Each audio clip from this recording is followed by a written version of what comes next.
Time for a little review of Doom Dark Ages after I finished it last night. Let's go ahead and get the most important tidbit at the top of the video here. Horrible PC launch. Terrible. It was ripping, tearing at my patience, all for the first 24 hours of me trying to play it. After spending a couple hours researching and tinkering, I finally got the game to work for the most part. It only crashed 3 times last night, and it was from tutorials that would pop up, so I had to disable tutorials to get the game to run smooth again, but bad PC launch. I won't blabber about that further, I've talked about it a lot, but yeah, the PC launch of this was inexcusably shit. But let's talk about the game itself and set that on the side, making a very strong notice of that being the case. I'll go ahead and give you my thoughts immediately upon finishing the game and then dive in a bit more. 11 hours-ish? An 11-hour campaign, roughly? Because it is a good game, but it's not as good as 2016 and Eternal, so it is kind of a step back in that regard, at least for my tastes it is. Like, the parrying and the melee, like, it's cool in the beginning, but it's just kind of much slower than all the mechanics for 2016 and Eternal. And, like, the weapons, you don't need to change weapons ever. I did most of the game with just ball and chain and super shoddy.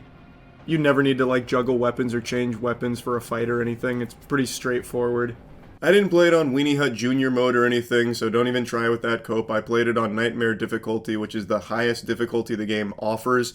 There is Pandemonium and Ultra Nightmare, but it's still the same Nightmare difficulty, but then with restarting the game if you die a certain number of times, or an Ultra Nightmare if you die at all, which I just didn't feel like dealing with restarts like that.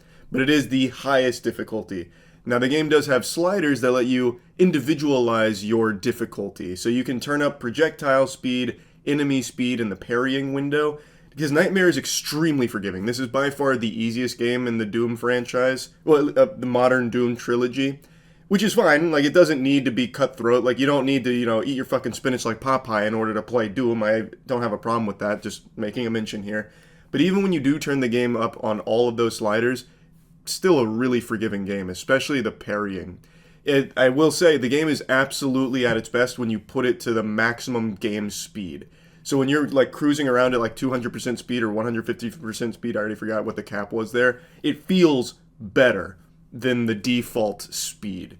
But no matter how you set the game up, it is just slower than 2016 and Eternal. I think if this game came out and we never had the 2 games before it, I would love this game far more than I currently do. Like, I still really like the game, but it's just not as good to me as the other ones.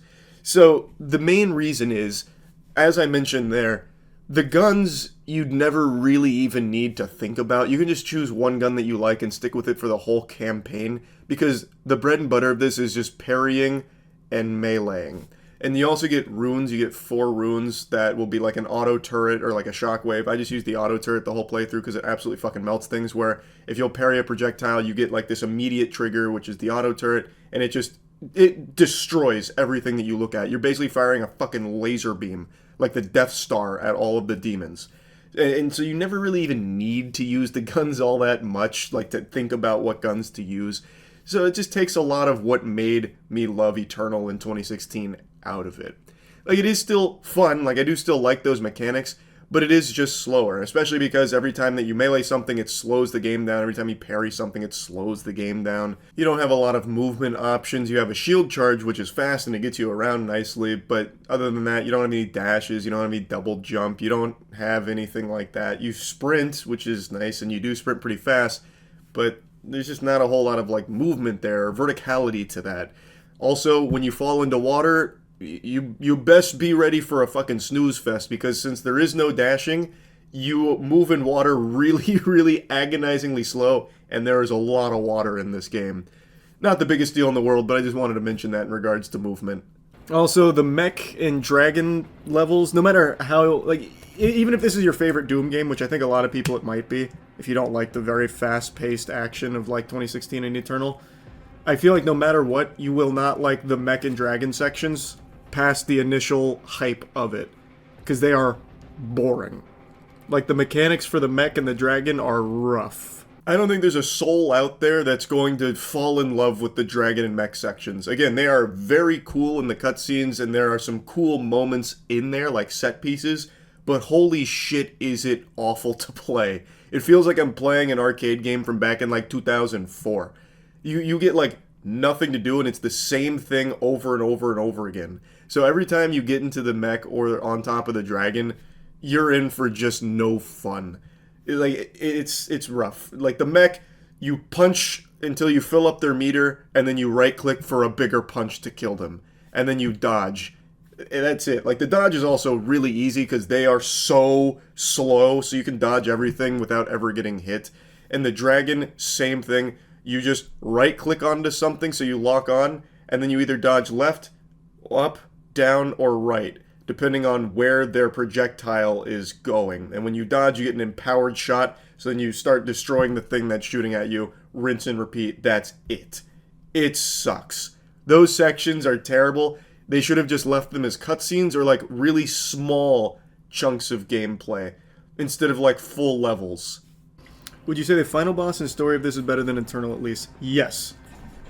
This game, I think, is much better than 2016 and Eternal in the story department. Like, the cutscenes are great, and the bosses were more fun. I actually liked the bosses in this far more than Eternal. 100%, yeah. This is something I absolutely think Doom Dark Ages spanks the others in. The story and boss department. I fucking love the narrative. Like, it's not the deepest plot ever. It's also very silly. Like, if you start to think about it, it's a little wacky. But it's not that big of a deal because it is so hype. Like, yeah, there's a ton of aura farming, which is pretty cool, and it's really over the top. But I really did get invested in the story. I thought they crushed it, and they did do a lot for it. There are significantly more cutscenes and much more of an emphasis on the world here that I think just felt really nice. And I also think the bosses in this blow Eternal out of the water. Like, it's not even close. Like, the final boss in Doom Eternal is miserable. That is a slog. The bosses in here are fun. Especially the final boss. Even though his move set doesn't really change all that much throughout, like, his 20 phases, it's a long fight, which is cool. It's still satisfying. Like, parrying him, getting the timing down, punished windows, all of that feels nice. The bosses here, definitely the best so far. So, the story, bosses, Doom Dark Ages, definitely the cream of the crop there. Now let's talk about the levels. There's two kinds of levels in this, really, and one of them I like, the other I do not like at all, really. I do not like the green eggs and ham. The first levels, the ones that I like, are the more linear ones that have a pretty set path, pretty standard Doom-style levels, but with a great vibe to them because it has the medieval aesthetic, and I do like the layouts of those linear levels because they give you some really fun arenas to fight in. I think they did a great job with the arenas that you'll fight in, especially with these new mechanics with the leaders, where you have to destroy everything else in order to even get a chance to kill the leader, and then you get like a max health upgrade or something from it. I think that's fun. Those are fun levels, where they're more linear. What they tried to do here is make like pseudo-open levels as well, and those are not the move. Those puppies, you can keep them in the toilet. You can leave that shit floating, because it is not enjoyable. I like the exploration. There is a lot of exploration here, but those pseudo-open levels are just a chore. Going from like one side to the other to get the key, and then once you have that key, you go back to open a door to get a toy or to get some gold, because gold is what you spend for the upgrades and shit.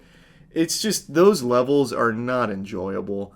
I really did not like them. I didn't think the layout was all that good either. It was usually just hit this crate over here so that way you can reach this to climb it, or do a full loop around the map so you can find the opening so that way you can go to that thing you saw at the very beginning of the map. I did not like those pseudo-open maps at all, but I liked the more linear levels. I thought those were great.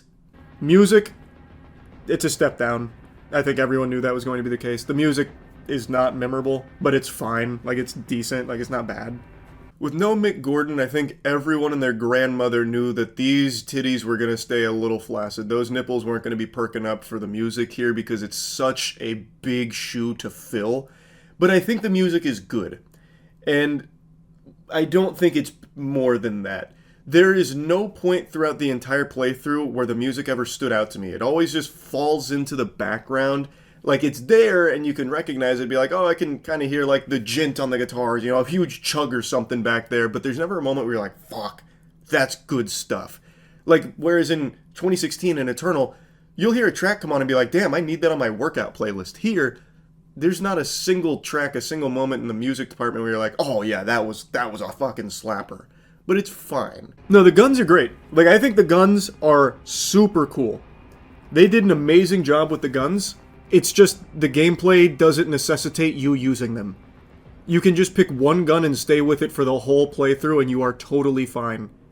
Like, for example, my favorite guns were the skull ones. And you probably didn't see me use them for more than like 10 minutes total. Because I just didn't need to. Overall, I really enjoyed playing the game. It's just the weakest in this trilogy, in my opinion. For my taste, this game was a step backwards for it. I do really appreciate that they try something new every time, though. I don't want this to get twisted. I like that Doom Eternal was super different from Doom 2016. And I like that Doom Dark Ages is super different from Eternal in 2016 now. I appreciate them taking risks and trying new mechanics out as opposed to just copy and pasting and taking the easy way out. It's just this one wasn't really for me as like my favorite. I still did enjoy it though. And I think for a lot of other people, this will be their favorite, which is fine. I like that they will keep switching up the formula instead of just being content with the same one. And I'm really looking forward to the next Doom game, and however the fuck they mix that one up, whatever they're cooking in the lab on that. It is a fun game. I do think it's worth buying. I, however, also think that if you're going into this as someone who's like the biggest Doom 2016 and Doom Eternal fan, this one might be a little disappointing for you with the direction the gameplay has gone. I still appreciated it, but I do find it to be the weakest of the three. I do, though, think that it is a very high-quality game, and in a lot of ways, someone mentioned this on stream, and I thought it was a little over the top, but now the more I sit and stew on it, I think it's almost an apt comparison. Doom Dark Ages, to me, is kind of the same way I view Dark Souls 2, where even the weakest in the Dark Souls franchise is still better than most other games. That's how I feel about this game. Even though it's the weakest in this Doom trilogy, it's still better than most other games that are coming out. So, I do think it's still worth buying. I did still really like it. And, yeah, that's really about it. So, yeah.